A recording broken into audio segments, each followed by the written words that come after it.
Welcome to Truth Stream. Today we are here with Trent Shuford, who we've had the pleasure of meeting a couple weeks ago up in the Bellevue area. And he is the CEO and president of healthybeings.com, an integrative health and wellness center. And I mean, we're going to go into a few things. This is going to be the first interview of a few. We're going to talk about the mechanism that's behind him, which Scott had an amazing experience. I can't wait to get back in. I need the baby step where, but Trent, welcome to the show. We're really excited to talk about this. No, thank you very much. And also thank you very much for coming up and experience the Theta chamber. Anytime. Yeah. Well, let's dig a little bit into the center and the mission of the center and what people could expect. And then since we're going to be going into a few shows with you, we'll talk primarily on this one about the Theta. So please go right ahead. Sure. So the Theta chamber, or actually the Healthy Beings. Healthy Beings was established, and I established it with some other healthcare professionals. So there's a variety of healthcare professionals here. And we established Healthy Beings looking at the new technology coming forward. You know, the technology around health and wellness, the technology around mindfulness and mind health, the technology around, the ability to use oxygen and other kinds of tools to really elevate the health of the body. And so what we've done is we've kind of looked out there over the last 7 years and looked at what is the research demonstrating that has actual changes in the body towards health. And so we decided to open up a center here that actually has state-of-the-art technology designed to, the language that people are talking about today is called biohacking. It's basically the biosystem, this body. How do we create a shortcut that improves the health of the body? And there's ways to improve it, both in performance and longevity. And inside of this center, we're after three pieces. We're after, first, what does it mean to have optimal health?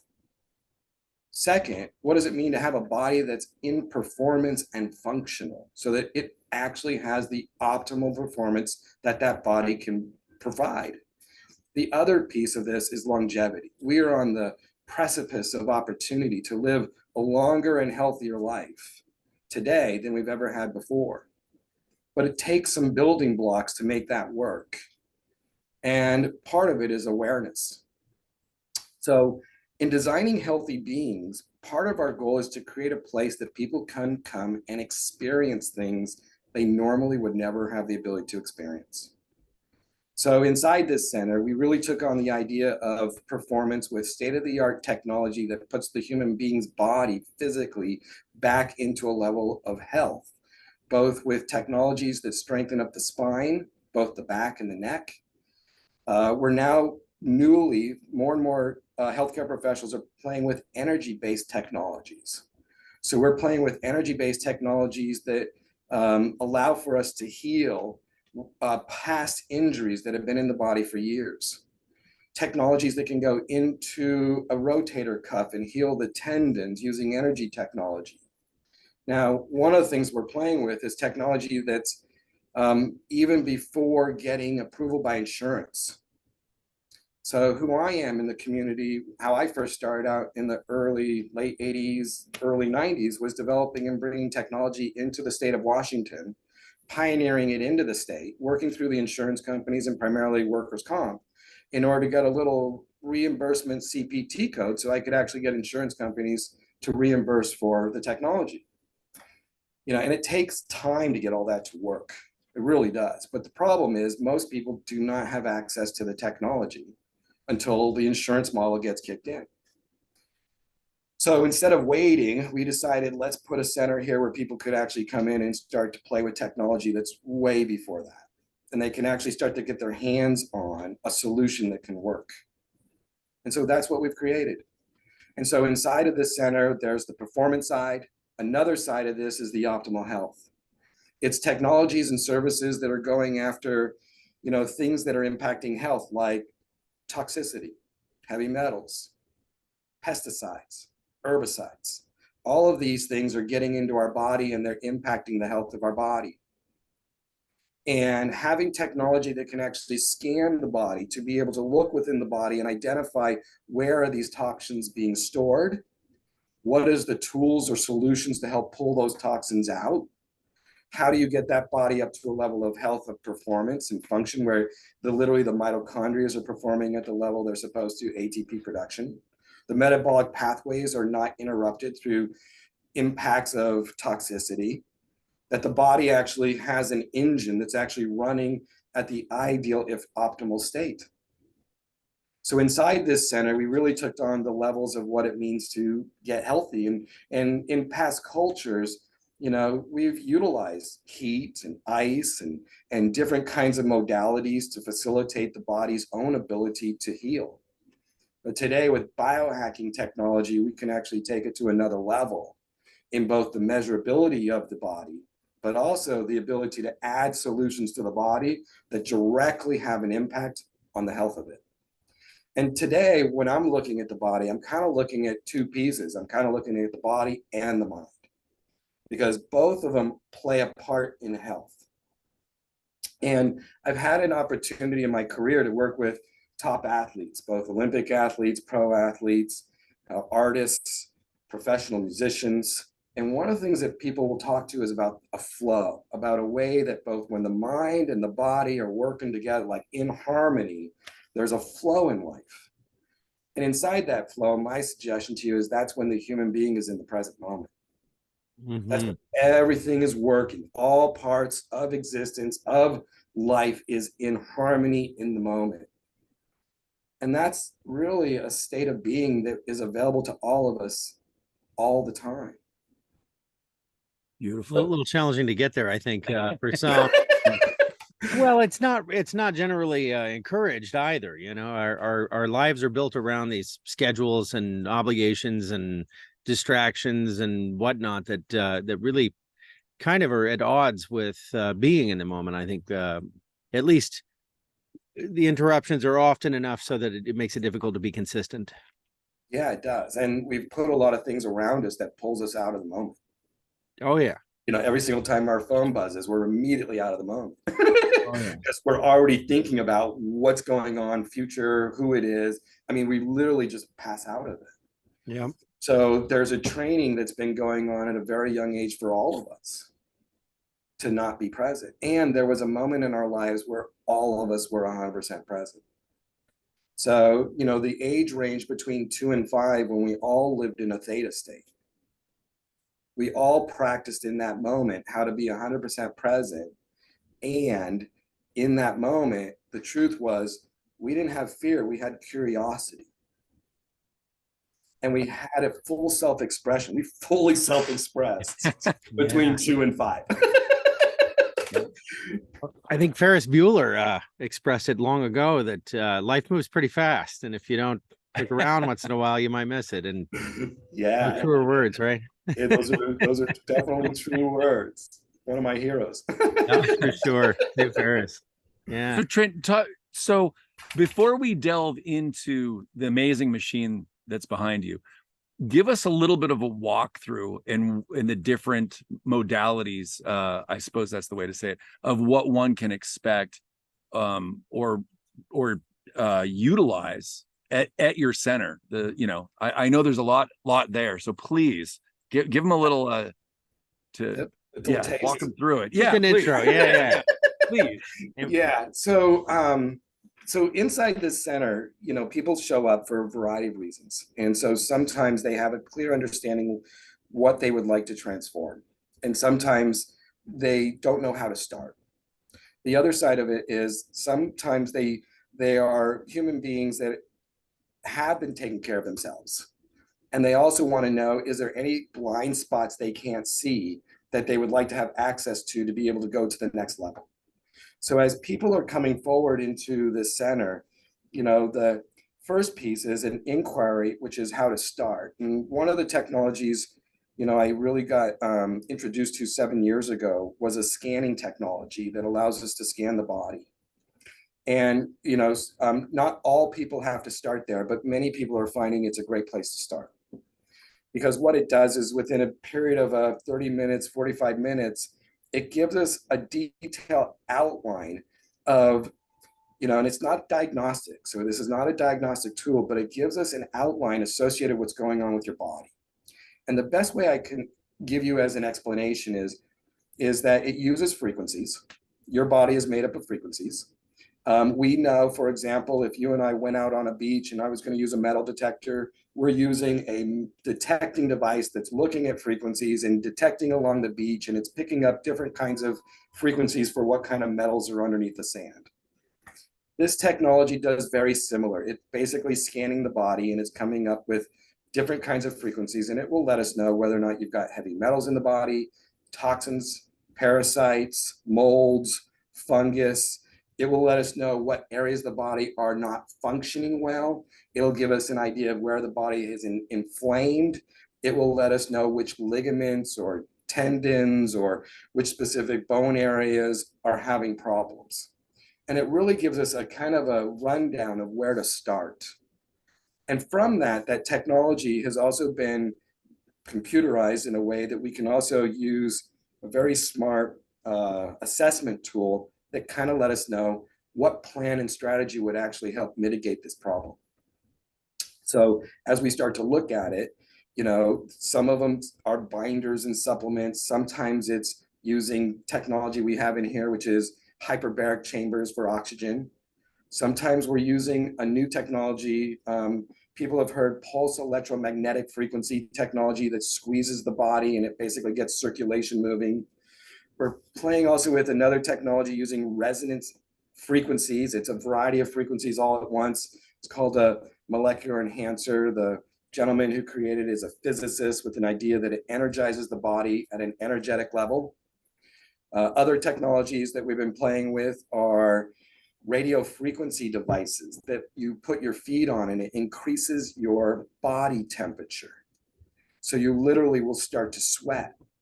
So instead of going into a sauna, we literally can put your feet on something and start to increase your body temperature. We also are using a hydrogen gas that people are breathing that opens up the capillaries, that starts to detoxify the body.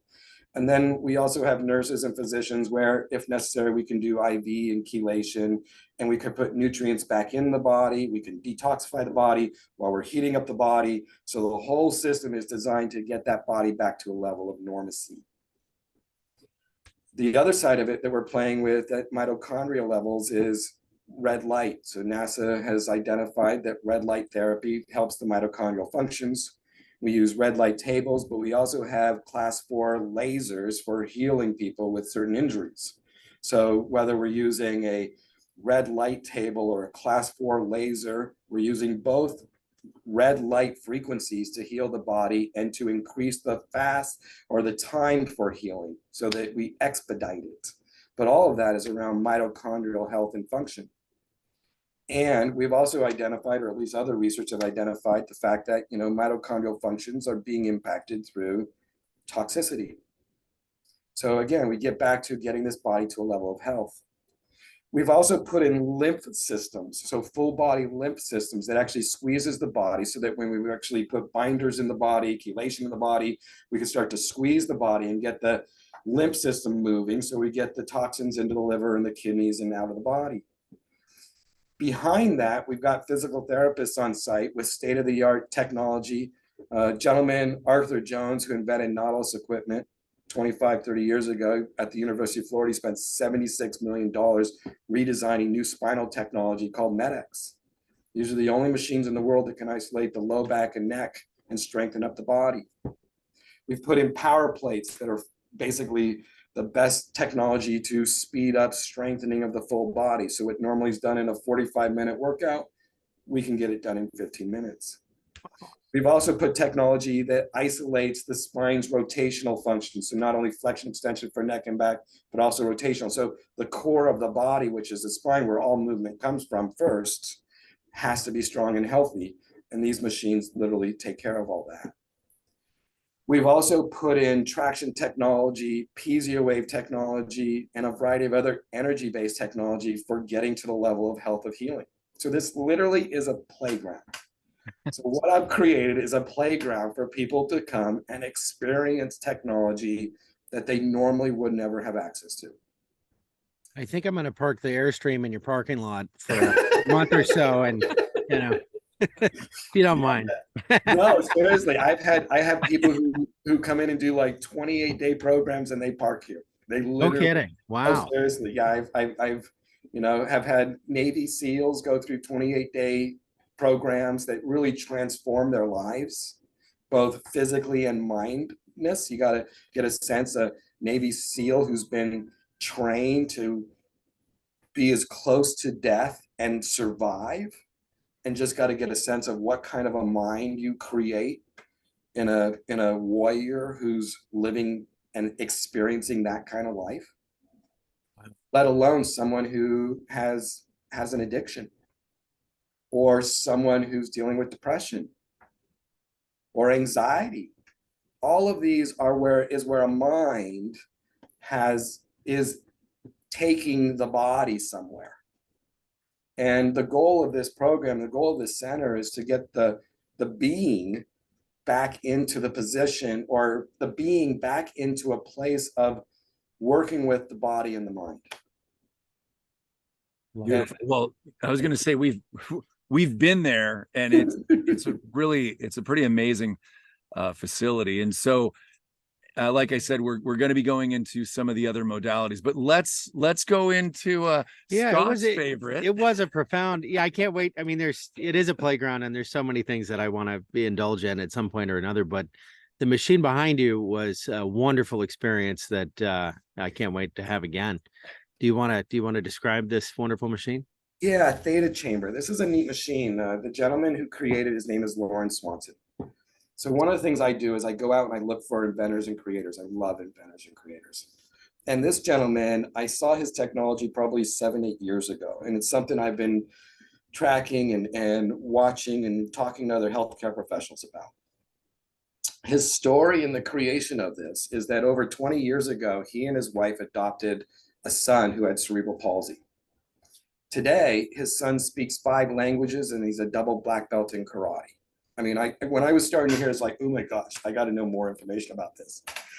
And this Theta chamber, when we start talking about the mind, what we're talking about is the ability for the mind to be playing in both delta, alpha, beta, theta, and gamma. These are mind states. And what happens here is that what Lauren did, which I found amazing, is that when we go out and look into the marketplace of the mind, what I tend to find is I tend to find one-off types of devices. So we might have a biofeedback machine, or I might find someone has binaural beats, or someone might have cranial electrical stimulation. So these are all different technologies used to facilitate the retraining of the mind. What was really unique about this machine is that he combined many technologies all in one. So when we talk about the mind, what I want to do is first speak to the different states and speak about the development of the being. So as we look at this being and this body and this mind, and we're born and we have a baby, the first thing the baby does, primarily between 0 and 2, is lives in a delta state. Primarily sleeping, primarily eating, and primarily doing what the baby needs to do to grow, from 0 to 2. But from 2 to 5, we actually move into a theta state. And that theta state is that magical space that most people have seen in children, where the imagination and the reality are all sitting together. Curiosity, self-expression, fully self-expressed is there. And then what happens is somewhere between 5 and 7, that starts to go away, and we start moving into what's called an alpha state. The alpha state is that place we actually start to get our identity. We start figuring out where we're at in the order of our family. We get really clear, this is my position. I sit around the table. I get really clear, where am I at in the friends, in my order, as well as in society. And then what happens is, not all or none, but somewhere around 25, before that or after that, people start moving into beta, which is more of a negotiating state. And then really we kind of play between alpha, beta, and we kind of exist on a daily basis playing in between all these different states. But when we go to sleep, what we were supposed to be doing is kind of going to sleep, hitting our theta, going into delta, kind of back into theta, and our theta is our dreaming state. And inside of our brain development, one of the things we've also supposed to do is be able to have the left brain and right brain in balance, and not having one brain be so out of balance as another. But one of the things in our society we do really at a young age is that we reinforce a very logical mind, a very left brain leaning mind, where the right answer, the correct answer, that way of being becomes the self-driving force for most people. And their ability to actually bring the left brain and the right brain hemisphere back into balance becomes difficult for most people. And meditation becomes very difficult. Their mind's very active. It's talking to them all the time. But there is a place where you can have that mind quiet, whether we talk mindfulness, meditation, or what. What's unique about the theta chamber is that one of the things it encompasses is binaural beats. And binaural beats has demonstrated the ability to bring two frequencies into both hemispheres to help bring chemistry, neurochemistry back into balance between the left and right hemisphere. So what's unique about this machine is that instead of going to the Apple store or something and figuring out binaural beats from the shelf, what's unique about this machine is it's got a computerized system in there that we actually create the binaural beats based on your emotional state. So the machine, what we'll do is we'll ask you to be thinking about something sad in your life and something happy in your life. And inside of that, you're going to give me a 20-second story and we'll explain how that whole thing works. But the computer system picks up your tones. And as you speak, your vagus nerve is going to vibrate based on those tones. And inside of that, your vibrational state or your emotional state is going to get picked up by the computer system. And inside of that, we're going to design binaural beats specific to you. And those are going to be something that you would be listening to inside the theta chamber, and we're going to email to you so that you keep listening to this so that you start to practice your brain chemistry to change it, to get the left and right brain hemispheres back into a chemical balance. Because when we have an emotional state, what happens is we immediately go into an automatic program.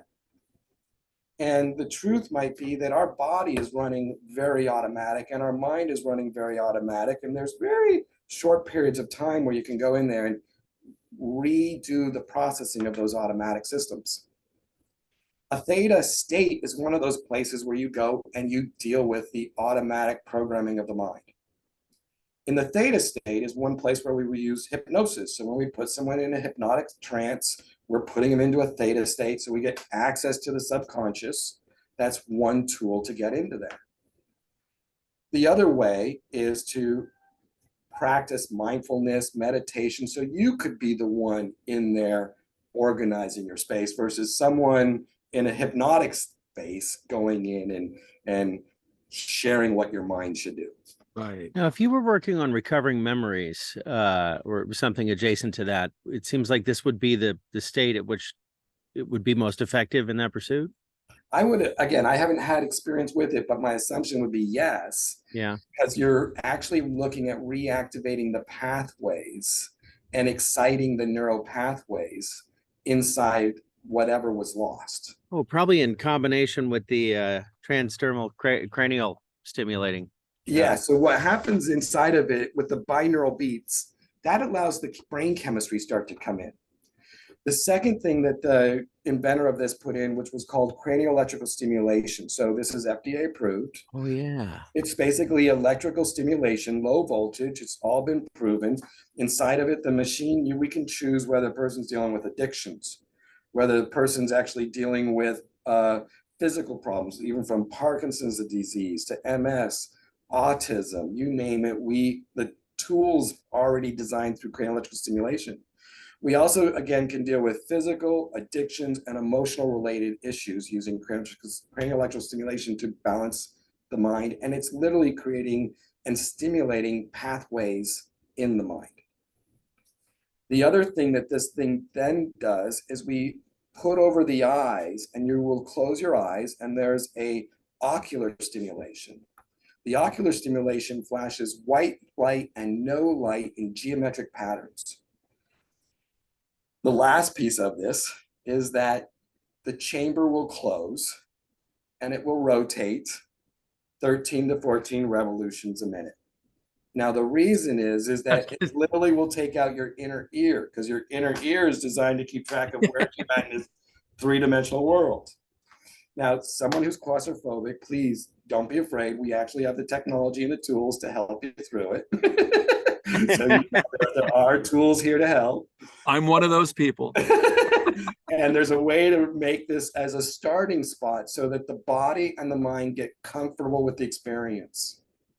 When I did not notice, I mean, it was not apparent to me that there was a rotation happening. There was movement, but I felt like I was napping on a boat. I was just cradled. It was, it's like being in a womb. I mean, it was amazing.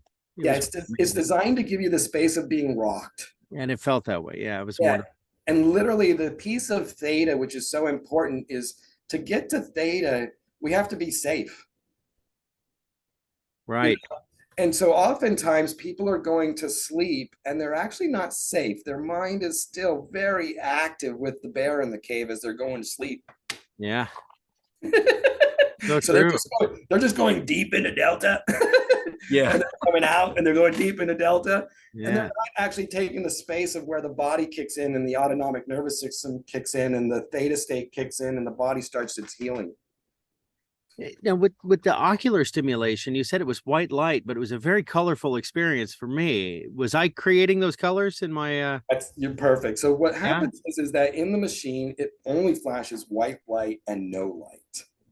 But what happens is when you reach a theta state, your mind will turn the white light and no light into colors. You literally will start seeing all of these colors. So cool. It's going through wormholes. You and literally go through travel. And you can like accelerate and slow down. And I enjoy being right here because of the stories I get to listen to. I mean, I have people who come out and share these amazing stories. I had one person even yesterday say, I don't know what it was, but something walked up and sat next to me and I felt so calm. Wow. I felt so serene. And it was nothing I've ever experienced before. That sounds DMT adjacent, doesn't it? This is in that world. Yes. Yeah. This is, again, theta gamma. We're playing between these two worlds. Because the DMT is produced in your pineal gland, am I right? Correct. Yeah. So, when we start talking about, we have access to this.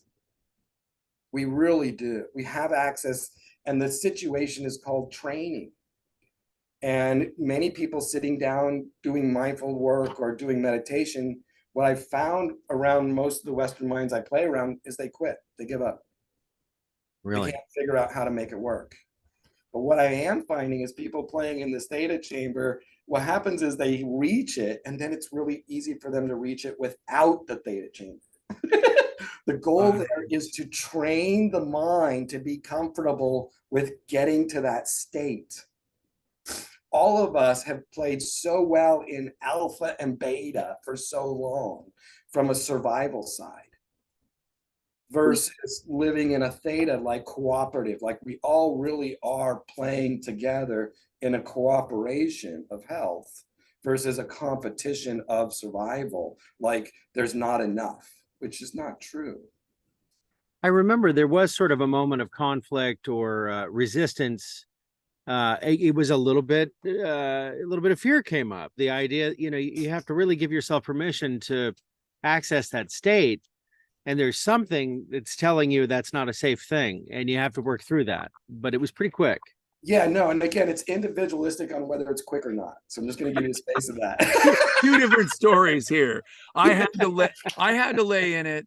And I kind of glanced and saw, when 13 times a minute is a lot when you're, I was looking out and I literally had to have him, pull it up. He told me about the red button and I'm like, what do I need the red button for? And then I was like, oh my God, okay, I'm going to be spinning and lights. I'm like, let me just do the beats. Let me just do the audio. Cause I literally started kind of freaking out, and where he's over there, like, he's on a rodeo clown. like, I don't know. It was interesting to see our reaction, so polar opposite. But yeah, it was interesting that it was so different. Yes. I mean, I would kind of think that you would be more free with it. More of the rodeo clown? Probably. Yeah. Yeah, I do. It's kind of interesting. Yeah.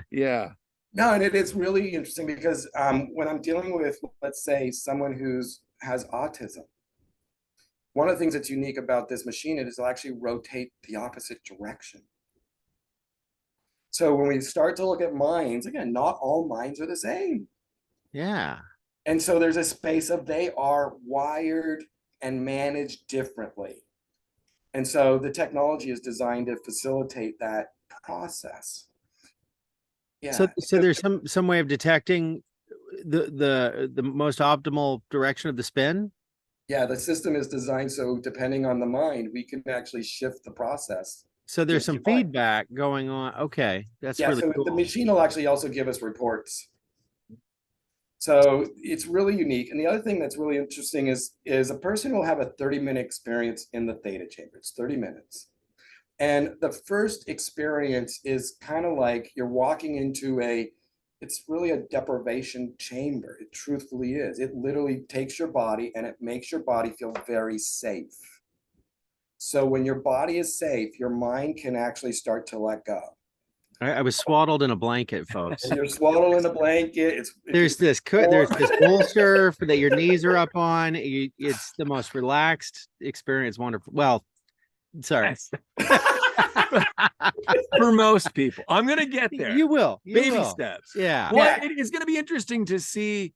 So we don't have to stay on this too long, but so for me to transition to the point where I can, really get into that theta stage, what does that look like for someone that's freaked out and claustrophobic like I've been? Do you start off and you go just for a short time period, or what does that look like? So everything's done in 30 minutes. Okay.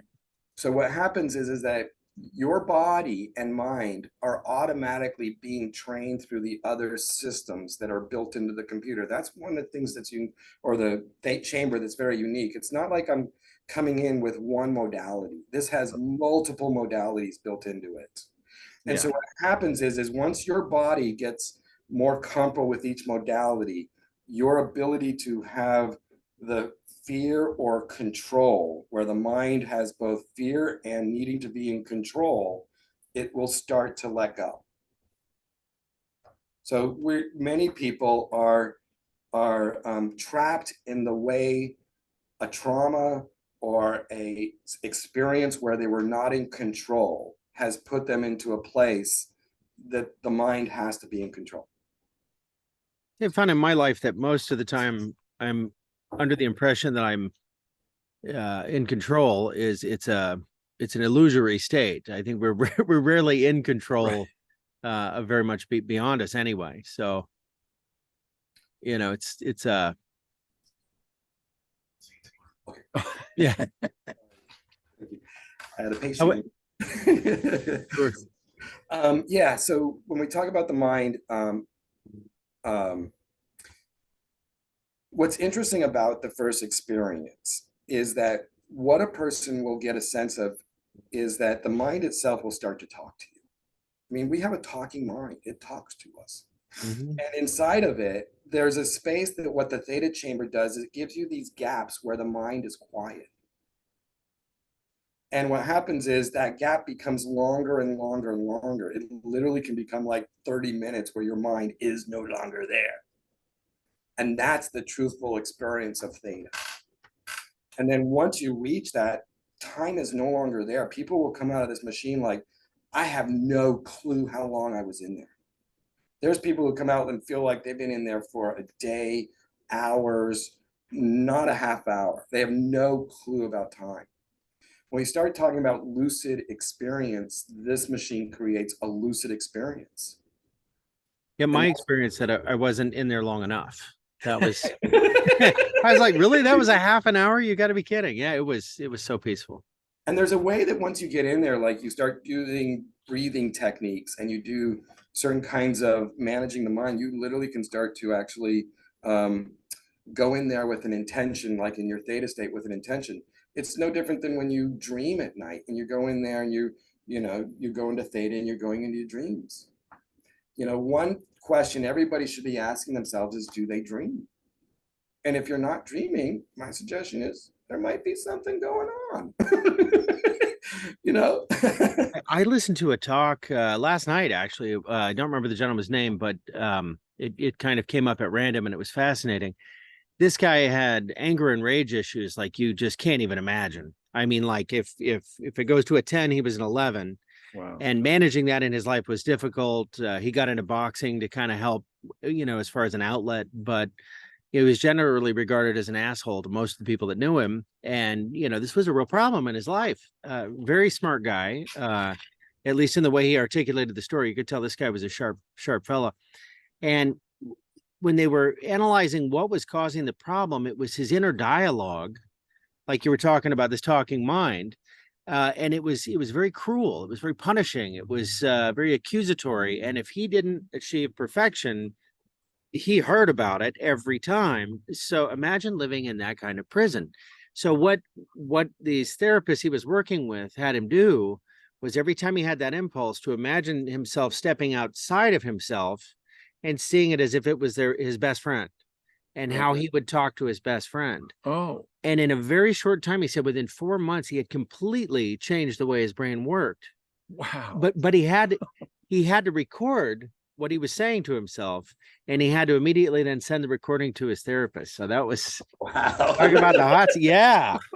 But how cool. So I mean, I think that sort of plays into what we're talking about a little bit. Yeah, the rigor of all of this is like, again, it's the retraining of our minds. Yeah.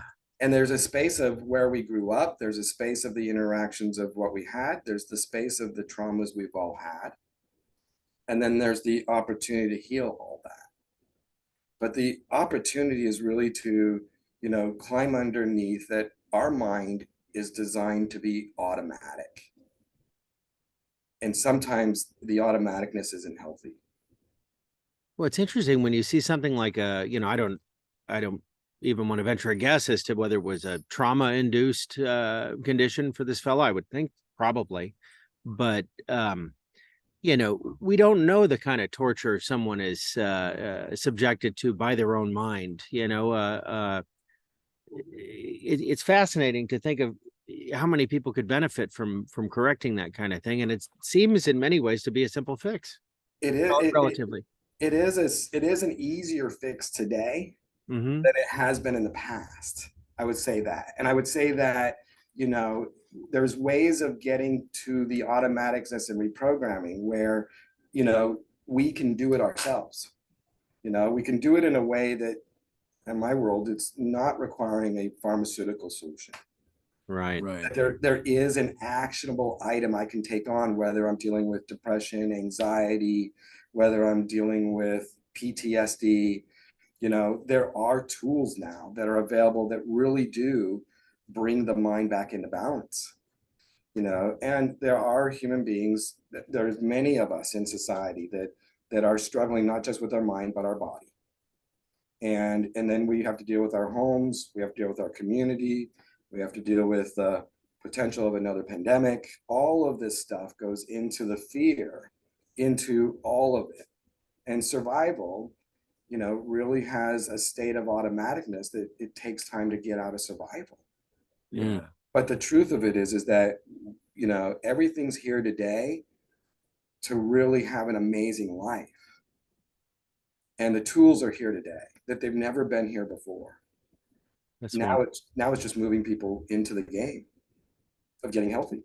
Well, it is, if you just look at the last 5 years, it's just been one crisis after another crisis after another crisis. I mean, we're waiting for the next crisis. Right. They're predicting it. We've already forgotten about the last. Well, yes, they're not only predicting it; they're often, it's like, okay, orchestrating start it. Putting the masks on now. The next variant's coming out. It's a little weird that they have such predictive abilities about something like a pandemic. I think that kind of speaks volumes. Yeah, and if we had 3 states to live in, like one of them's being alpha, where we're gonna pound against each other, or another one is beta, where we're going to sit there and keep negotiating with each other, or theta, where we just kind of exist happily living together, like working together in a cooperative solution, not competing against each other, and not necessarily having to consistently renegotiate with each other because we don't trust each other. Yeah. There is another state, but we've been trained to primarily live in alpha and beta. And again, we can shift. When you guys both brought up something as far as DMT. I know a friend of mine, he leads ayahuasca ceremonies, but not everybody might want to go that route. And what's beautiful about that is, they can go to a center like yours, and not that there is, I did want to bring that up, because so let's say someone's not in Washington State and they want to, utilize some of these modalities. What would you suggest for them, whether it's finding a machine specifically like this, or if they aren't around, like give the viewers some insight into, wherever they are, they can access something like this?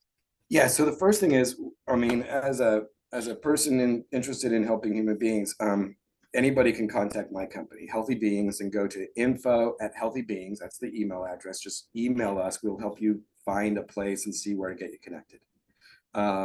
Second side of that, whether there is a machine near you or not near you, the first place easily started is with binaural beats. So people, when they have an emotional state and listening to the binaural beats, you literally can calm your mind down. Part of it is a practice.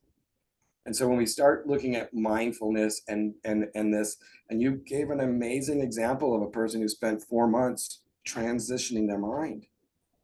Not everybody needs a theta chamber. It's not here and saying, okay, I'd love everybody to come. But the truth of it is, we're all very powerful beings. We know how to take action. We just have to sometimes move past whatever's stopping us and start.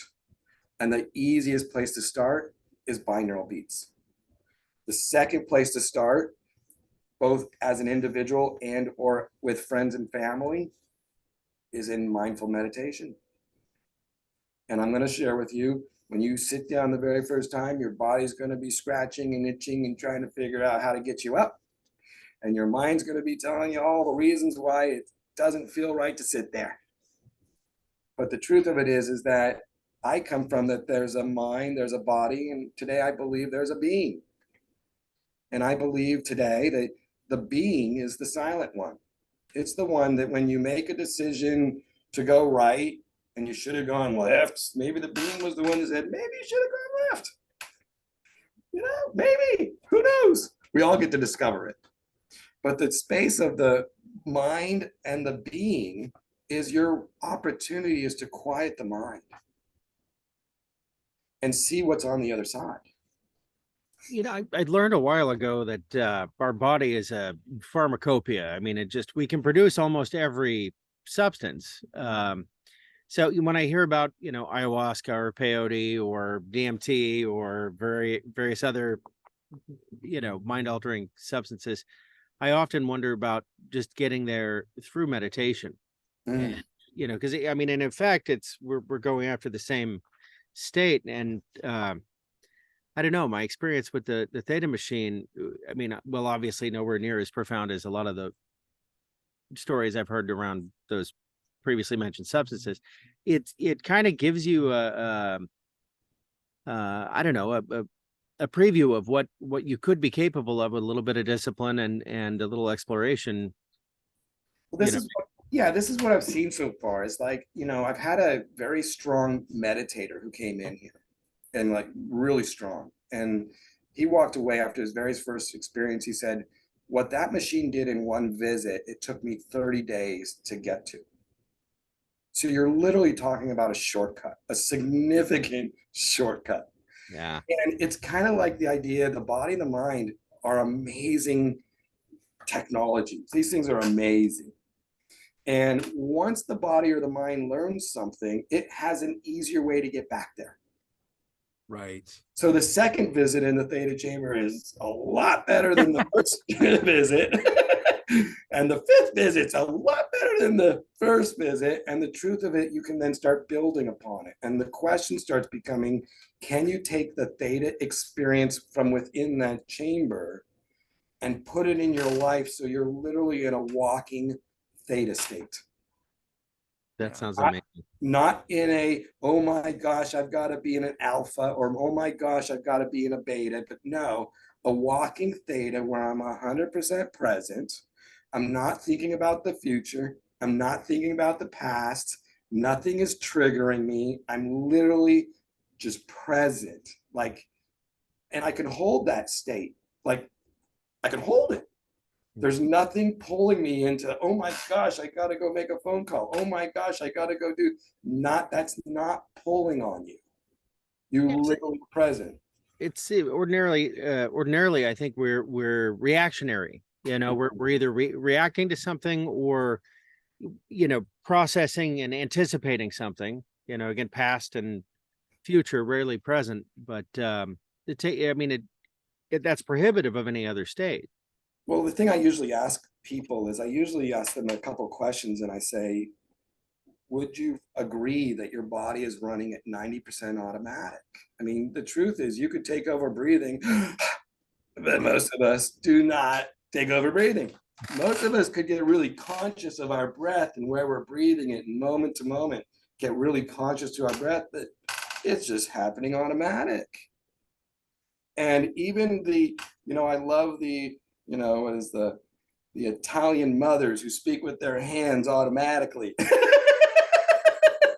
I mean, there's just an automatic into this game.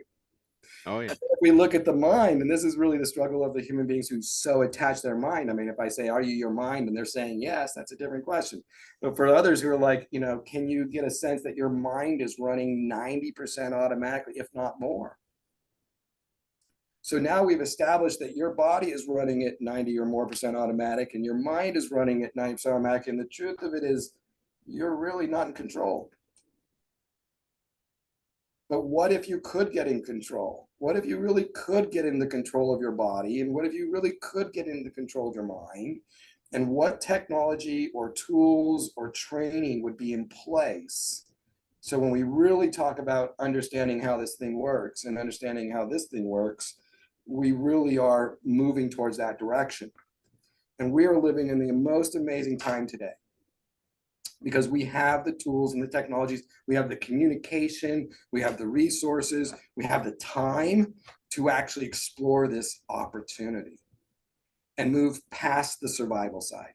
Yeah. Well, so much of what you've talked about and my personal experience walking to the center is there's so much that we don't know that we don't know. And it's been repressed from us. I mean, we've done a lot of different interviews and, you talk about the guys that develop something like the hydrogen car and then, they're not around or, I mean, so much is suppressed. And I think the beautiful timing of this, and we just interviewed a gentleman named Kabbalah Guru. And it's just, we're moving into this age for humanity where so many of these repressed technologies, they're coming to light. And the beautiful thing about doing a show like this with you is, I hope the people in the Northwest find this information amazing and they actually come and see you. I'm blown away that you're this close and it's just, and you're putting all this together. I know that you're in your current location and you're kind of halfway through your time there. Where do you see this, or where would you like this to go and where to grow? Because you're at a very pivotal time, and it's a great place for you to be, and humanity in general. Yeah. So part of my background is in the 80s and 90s, I developed outpatient orthopedic centers. And then for the last 20 years, I was developing solutions for Fortune 500 and 100 companies. And so, so I have a background in developing solutions and integrating them in industry. And I also have the skills to develop something in a clinical or a traditional medical model. One of the things I'm after developing for the future wellness centers that actually have outcomes of success. And so inside of that wellness center model, I'm looking to design something that is in a community-based solution. It is a place the community comes, and there's a place there where all the tools and the people are there to help guide. And I'm also interested in redeveloping solutions for industry. It is both sides. We live in both worlds. We live both in the community and we live at work. And both of them are a place we can actually be healthy at. Nothing says we're supposed to go to work and get broken.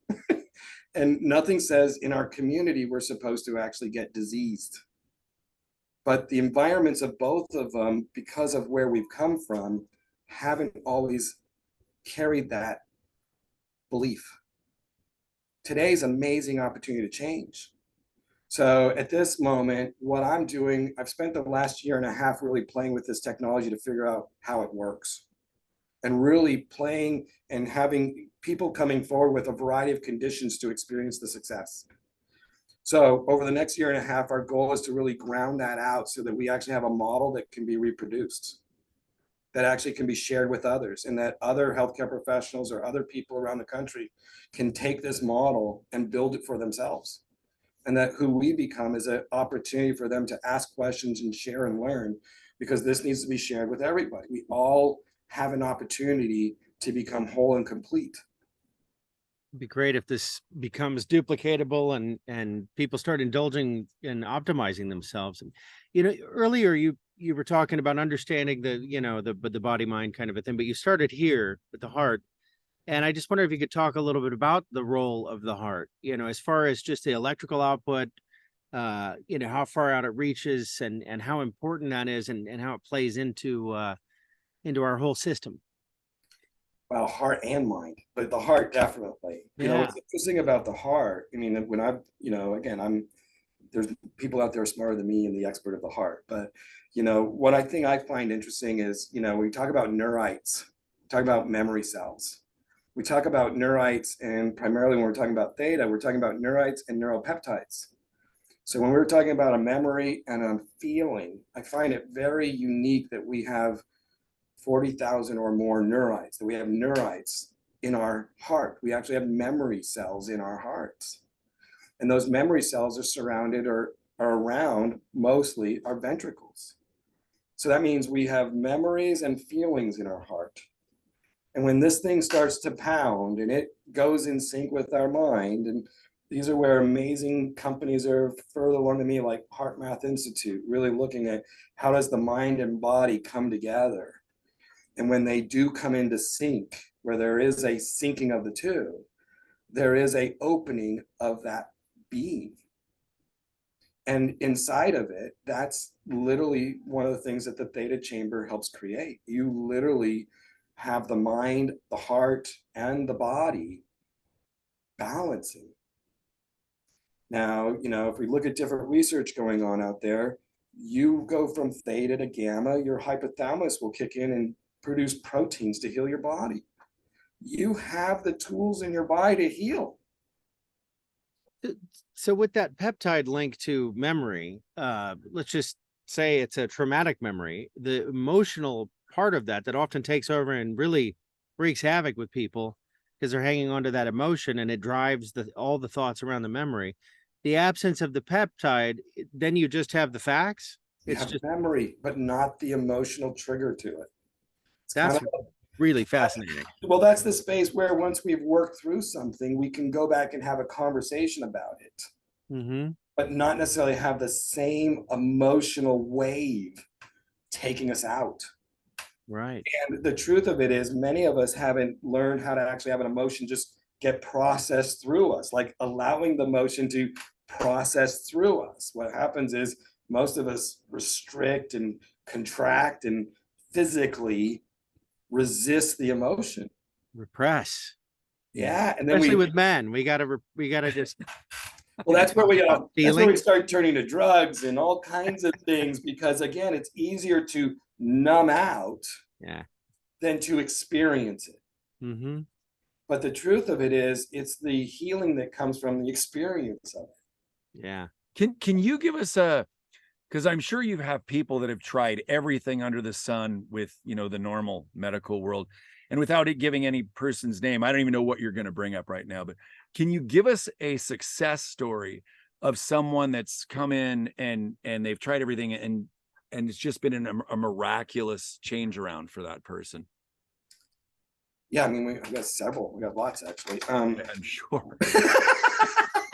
It just depends on what you want to talk about. I had a young lady come in. She really suffering with depression. And she, suffering from both in the later years of high school into college. So it was between high school and college is where she was at. And she had the opportunity to go to another country to go to school.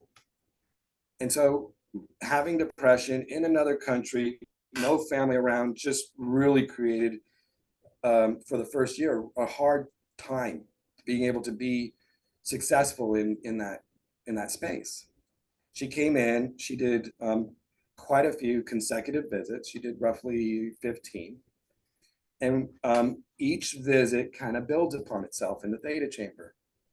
What was really interesting, and it's something I hear quite a bit, the first experience that she started to get to and started communicating was that somewhere between, let's say, 5th and 7th visit, she started to notice that her original habits that keeps her comfortable, like the types of music she's listening to or the things people she wants to talk to, she started to notice that music didn't give her comfort anymore. So there's patterns again that start to change. So we move towards patterns for comfort, or we move to addictions for comfort. But the first thing that's really interesting is those patterns are given up by the body and the mind. It's like, I don't need those anymore. And then what was really interesting is around 10th, 11th visit, she had a day of rage. She couldn't even tell me why she was angry. She was just angry at everything. That next day was like, it was a switch. It just literally switched. And in that switch, the depression was gone, anxiety was gone. It was like the anger was gone and nothing was there. And she did a few more visits. There was nothing. She was able to go into theta with no problem and experience. She had no emotional issue at that point. So she went off to school, saw her the next year, and she's like, I have been doing so great. My depression's gone. That's so cool. I've not had any issues. I've integrated into this school. I'm now interconnected with all these kids from around these different countries. We go, she has no fear. And she just, whatever was holding her back. Because again, my gut, as I keep watching this, it's really interesting. My gut is, there's an automatic system in here. It knows what to do. But we have to actually turn it on. And where we turn it on is within a calm theta state. It's when there's no bears around us. It's when there's no like, oh my gosh, the world's falling apart around us. But if we live in a world that keeps telling us it's falling apart, falling apart, falling apart, what happens is people don't get a break. Yeah, there's not just one bear in the cave. There's 20 bears in the cave these days. Exactly. Yeah. Exactly. And it's designed to base, I hate to say it, and I'm not going to say whether it's designed or not, but it just creates tension amongst everyone. It creates tension amongst family members. It does friends. It creates a space where, the freedom is missing again. And what she walked away with was freedom. She walked away with her life. That's wonderful. And those are the keys. So I'm watching people, maybe this is taboo to say, but I'm watching people giving up or letting go of some of the psychotropics that they're connected to. And it's a personal choice between them and their counselors. And I'm watching counselors referring in because what's going on within 1, 2, or 3 visits, the work is being done at such a deep level that it's not being done by me just having dialogue with you. It's being done at a deep physiological mind level that is unique. Well, and you're not treating symptoms, you're getting at the root. Yeah, they're getting at the root. Yeah, and here's some of the crazy stuff I listened to. I listened to people in there, like I had a Navy SEAL guy in there for 28 days. And every single day he would do the theta, and some days he would do it twice a day. And literally he would find his body twitching in the machine, literally twitching, like letting go of the traumas that are stored in the body. Did you? I did. I didn't know that. Yeah, it was kind of like, yes, Wow. absolutely. Yeah. That's the automaticness that's stored in the tissue, stored in the body. Wow. So if you're working with body You workers did and get stuff, there. That's yeah, when you're working with body workers, they'll talk about oftentimes, sometimes having people have these emotional releases. Well, that's actually one of the things that the theta chamber moves someone through. And so we're really playing with the ability that the body and the mind, which are two separate things, that they actually have a process where the automatic system of the body and mind, it's designed to heal. It's very smart. We just have to get out of the way. And I think the things we're doing inside of it, no, I want to take away from, the tools. It's just, we've hunted for quick fixes that sometimes haven't worked. right. Well, And I got a question on that. And I don't know if you delve into this ever, but I'm very claustrophobic, but I don't recall it from being anything in this current life form that I can think of. Have you had people talk about either any past life regression? Because what I did learn, and I don't remember any of this, is it was about 250 years ago. I was a child and I died at age 8 in a cave under England somewhere, and I think I was in a very claustrophobic environment. Does this go back possibly to previous lives as well, and the trauma that's in our DNA from our either past lives or ancestors, and what they've been Like through? epigenetics. Yeah, Like yeah. there's an Is that epigenetic link something? here. Is that a little too taboo, or is that okay to talk? so here's what's fun. It's like, we look at genetics and we say, okay, the genes are predisposed for these types of things, conditions, and whether we're saying it's preconditioned for breast cancer or certain kinds of things. Now, again, there's that technology, or there's the term you use, which is epigenetics. So epigenetics says, okay, we pre-designed this way, and one of the things that we have is we have the ability to change our genetics. The inquiry I'm listening to is, okay, when we talk about genetics, and I talk about it with most people, they're talking about the physiological side. We're talking about the eye color, we're talking about the skin color, male, female, we're talking about the hard coding of the body. The inquiry I'm looking at, and it's interesting because I kind of play between two worlds. I kind of play both in the allopathic world, and I also play in the homeopathic world, because I'm looking for truth. That's what I'm hunting for. I'm hunting for the truth. And then I believe that there's many, many, many, many, many smart human beings out there that have come up with incredible ideas. And then you guys were talking about some of those ideas have been pushed aside or not really brought forward in the concept or whatever. And it's not uncommon to have really great ideas take a few 100 years in order to get them back into the game. I'm just going to say, sometimes it takes time. Yeah. Or a lack of opposition, one of those. Yeah, right. So it just does. So what's interesting is that scanning system I was talking about actually goes in and scans on the emotional level of the human being. What if genetically we actually have lineages that also stores emotional traumas? Mm-hmm. And that where it's not just the physiological side that's actually in genetically coded, but we actually are coding into those genes traumas. And then we can actually take a look and saying, is there an ancestral trauma through the line of that environment? And then again, I kind of play with different people. So if we look at mind and we look at body and we look at being, like the human being, I think if we went and talked to, in our Western society, we talk about whether it's a priest or whether it's a monk or let's say non. Let's say we go into Brazil and I want to talk to a shaman or someone there. I'm going to suggest that that's the place I would go to and talk about the being. And now what you pointed to was, does the being bring in past traumas? Does the body hold past traumas? I'm going to sit there and say, I think that's a great world for us all to discover and be open to. Yeah, it made me think. I've had a lot of injuries in my life, broken a lot of bones, different things. And, as you get older and the temperature changes, you feel these things. But there are times when, if there's acute pain from a previous injury, an emotional quality will surface related to the emotional quality of the the incident that caused the injury, it seems. And I Yeah. wonder if dealing with one eases the other, or if there's a relationship there at all. Yeah, and again, I think that what happens is that we're experiential creatures. Okay, so and the beauty of TV and videos, and sometimes we got to see whether it's truthful or not. We got to hunt for the truth. But we can use experiences in order to define what's truthful for us.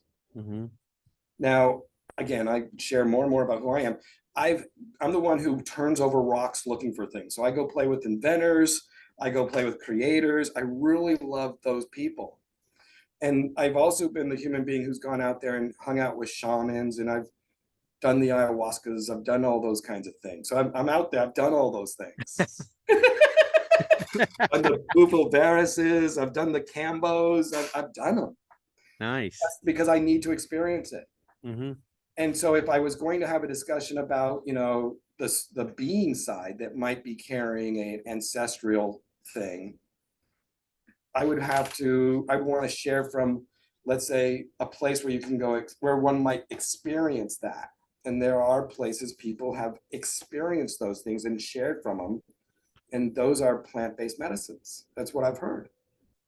But again, the FDA has given permission to medical doctors here in the States that are doing DMT research.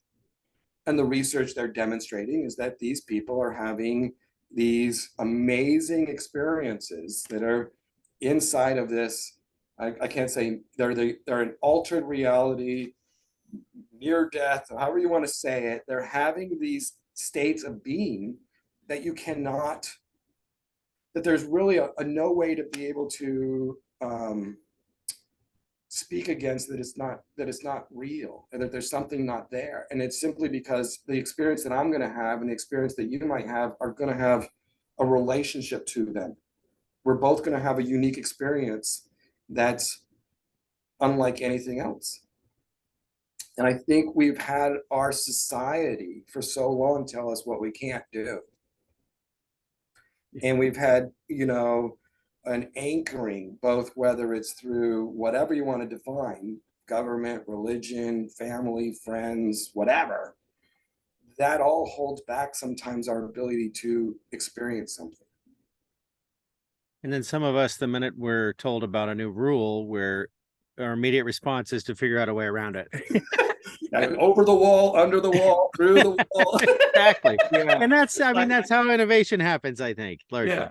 And again, there's, you know, there was a world in before, and this is one of the things that's interesting. There's a book out there. If anyone wants to read something, there's a really good book out there. It's called The Invisible Rainbow. Really an interesting book. And it brings up the conversation of, you know, in the early 1900s, you know, before we actually called electricians, what did we call them? We called them doctors. Because doctors in the 1800s were playing with low volt electricity as a way to heal people. It's not uncommon to practice and try things. But today we've been told so much we can't practice and try certain things. Yeah. But today I think there is ways of practicing, trying it, having it be safe. A great place like the Theta Chamber is a place to be safe and try something. You don't have to go out in the woods and try things. You can experience something. It can be done in a way that, you know, safety first, results second, outcome of success third. Nice. Is a way to make that work.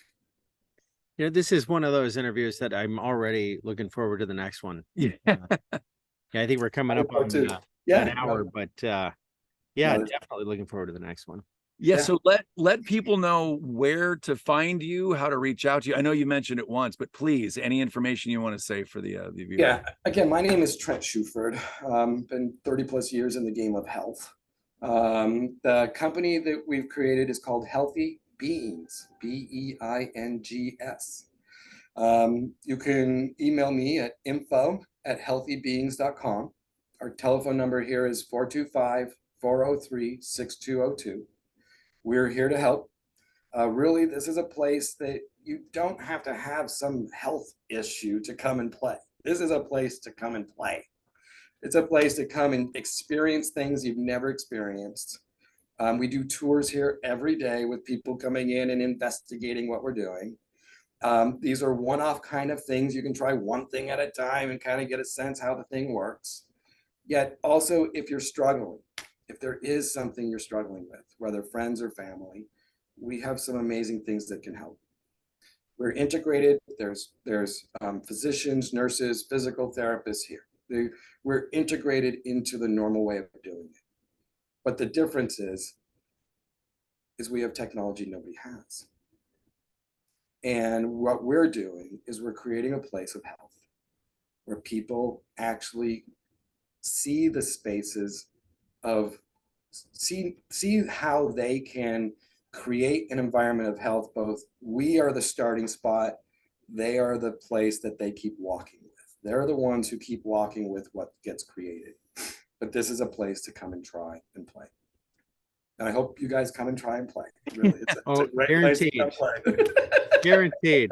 Yeah. Maybe even this week. We'll see. Yeah, really. Yeah. And again, Thank you so very much. Thank Yeah, you. beautifully said. Well, I just want to let everyone know, like, look, especially if you're in the Northwest along the I-5 corridor, and you can get over and experience this, or of people, I mean, send this video to your friends. They probably don't even know that a place like this even exists. So just the fact that it exists, especially with what's coming, that it's an option that people need to know about. So please share this, spread it, go up, check out the center, visit Trent and his amazing staff, and just try it on, check out one of the modalities, whatever. It's just there.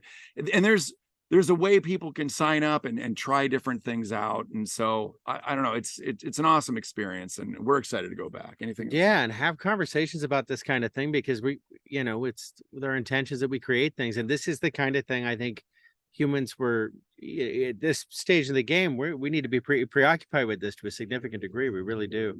Yeah. I think this is the place we can grow most in. I mean, Yeah. Our mind, our body, Yeah, different than the way we've been doing it. Yeah. definitely. So first, thank you guys, and anybody, please come and play. Awesome. Perfect. We'll Thank hang you so out much. after. We're going to say bye to the audience, and we really appreciate having you on the show, Trent. Thank you. All right, everybody, take care. Cheers.